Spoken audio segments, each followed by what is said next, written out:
গো, সারাদিন পড়ে পড়ে ঘুমাচ্ছ, সন্ধ্যা তো হতে চললো, সে খেয়াল কি আছে? বাছুরটা দুধ খাওয়ার জন্য ডাকতে ডাকতে পাগল হয়ে গেল। কি হলো? এত চেঁচাচ্ছ কেন? বলি হলোটা কি? এত চিল্লাচ্ছ কেন? একটু শান্তিতে ঘুমাতে দেবে না নাকি? সারাটা দিন বাড়িটা মাথায় করে রাখো চিল্লাইতে চিল্লাইতে, শান্তিতে একটু ঘুমাবো তাও পারি না। সারাদিন শুধু খাওয়া আর ঘুম। বলি সন্ধ্যা হতে চললো, সে খেয়াল কি আছে? গরুটা মাঠে বাঁধা রয়েছে, তাকে তাড়াতাড়ি না আনলে তাহলে তো গরুটা বাঘ শিয়ালের পেটে চলে যাবে। তাড়াতাড়ি যাও, গরুটাকে নিয়ে আসো। ও হ্যাঁ, তাই তো, একদম ভুলে গেছিলাম গো। ছি ছি ছি ছি ছি, আমাকে একটু আগে উঠিয়ে দিতে পারোনি? হ্যাঁ গো, আমি যাচ্ছি, এখনই যাচ্ছি। সন্ধ্যা তো ভালোই হলো, একা একা যাইতে ভয়ও লাগে, কাউকে সঙ্গে পেলে ভালো হতো। ওই তো, ওই তো রণদা আসছে। সুধি, এই সন্ধ্যার সময় জঙ্গল দিয়ে ঘুরছিস, পাগল টাগল হয়ে গেলি নাকি? তোর সাহস আছে রে বটে। আর বলো না রণদা, এই সন্ধ্যার সময় এমনি এমনি কি ঘুরতে বের হয়েছি? আমার গরুটা বাঁধা আছে শ্মশানের ওই মাঠে, তাকে আনতে যাচ্ছি। তুমি কি একটু আমার সাথে যাবে? আমার খুব ভালো হতো, একা একা আমার অনেক ভয় লাগে।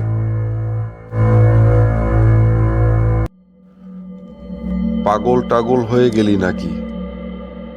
আমাকে পাগলা কুকুরে কামড়ায়নি যে আমি ওই শ্মশানের মাঠে যাব? ওই মাঠে কত মানুষের লাশ পোতা আছে তুই জানিস? তার কোনো হিসেব নেই। এই কথা তো ছেড়েই দিলাম, শুনেছি কাল রাতে গ্রামে নাকি এক পিশাচ ভর করেছে, অনেক মানুষ দেখেছে। তাই তারা সন্ধ্যার মধ্যে সবাই ঘরের দরজা জানালা বন্ধ করে ভিতরে বসে থাকে, রাতে কেউ বের হয় না। আমাকে ক্ষমা কর ভাই, আমার ঘাট হয়েছে, তুই মরতে যা, আমি বাড়ি গেলাম। ধুর, যা আছে কপালে তাই হবে। ওই তো, ওই তো আমার দবলি মাঠে চুপচাপ করে দাঁড়িয়ে আছে। ভয় পাস না দবলি, আমি এসে গেছি তোকে নিতে। আরে হ্যাঁ হ্যাঁ, রাগ করিস না, আমি এসে গেছি তোকে নিতে। চল বাড়ি চল।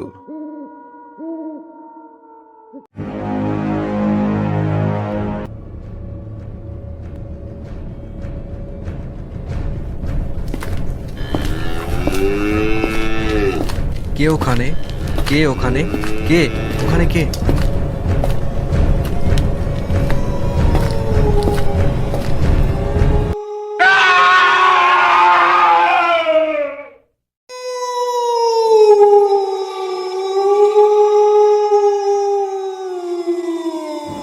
লোকটা সেই কখন গেছে গরু আনতে, এখনো আসার নাম নাই।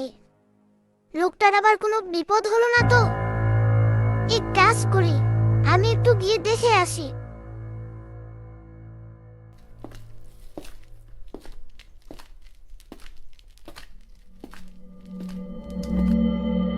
কি হলো বৌদি, এত রাতে কোথায় যাচ্ছ? আর বলো না, তোমার দাদা গেছে সেই বিকালে গরু আনতে শ্মশানের ওই মাঠে, তা এখনো এলো না। কোথায় বললে? শ্মশানের ওই মাঠে? তাই ভাবলাম একটু শ্মশানের ঘাট পর্যন্ত গিয়ে দেখে আসি। তুমি আর সামনে যেও না, সকাল হোক, আমরা সবাই দেখব সুধীরদা কোথায় আছে। এখন তুমি বাড়ি যাও। কেন বলো তো? শুনেছি শ্মশানের ওই মাঠে নাকি আত্মারা ঘোরাঘুরি করে, যাকে পায় তাকে ধরে ঘাড় মটকে দেয়, রক্ত চুষে খেয়ে ফেলে। বলা তো যায় না কখন কি হয়। তার থেকে ভালো তুমি এখন বাড়ি যাও। না না, ওনার যদি আবার কোনো বিপদ হয়, বরং আমি শ্মশানের ঘাট পর্যন্ত গিয়ে দেখে আসি।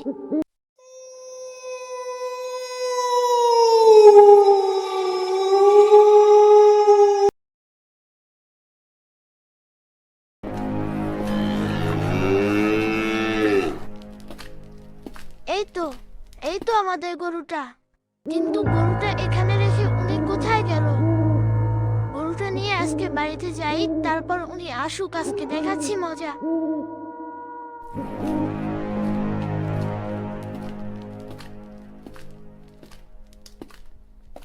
চরণদা, এই মাঝরাতে গরুটা এই মহিলা পেল কোথায় বলো তো? হয়তো গরুটা যদি নিজের হতো তাহলে মাঝরাতে জঙ্গল থেকে ঘুরছে কেন? গরুটার সাইজ দেখেছো? চরণদা, মহিলার মাথায় একটা বাড়ি মেরে গরুটা নিয়ে পালিয়ে যাই, চলো। আরে এই গরুটা নিতে মারতে হবে কেন? চল চল, এখনই দেখি গরুয়ালির বাড়ি কোথায়। আজকে রাতেই সাবার করে দিব। হ হ হ হ হ হ হ। চলো চলো। এটা যে কাল লাশ বোঝা বড় মুশকিল। মাথাটা একদম ছিন্ন ভিন্ন করে ছিঁড়ে ফেলেছে। জায়গাটা অনেক খারাপ, তারপরও বেচারা কেন যে এখানে আসলো। আচ্ছা, এটা সুধের লাশ না তো?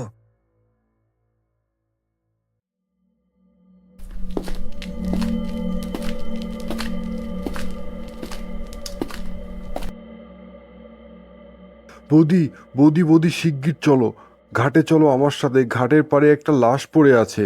লাশটা কিছুটা সুধাইদার মতো লাগে, মাথাটা একদম ছিন্ন ভিন্ন করে কাটা। আরে, এটা তো আমার সুধীরদের লাশ। আমার কি হলো রে, কি সর্বনাশ হয়ে গেল রে।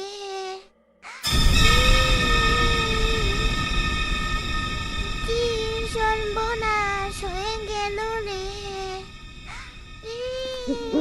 আজ বাজার থেকে ফিরতে অনেক দেরি হয়ে গেল। তাড়াতাড়ি পা চালিয়ে যেতে হবে, গ্রামের অবস্থা এমনি খুব খারাপ। কখন কি হয় কিছুই বলা যায় না।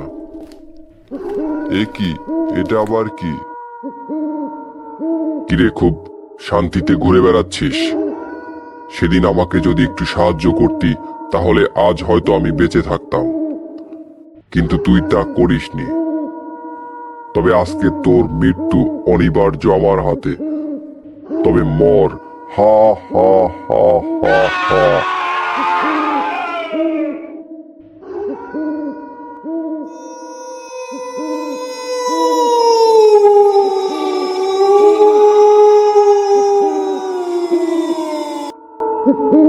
আমার দাদাকে মেরে তুই শান্তিতে থাকবি?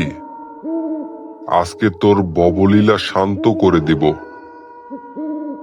এই আগুন দিয়ে তোকে জ্বালিয়ে পুড়িয়ে মারবো। তবে রে বেটা, এই নে মর। হা হা হা হা হা।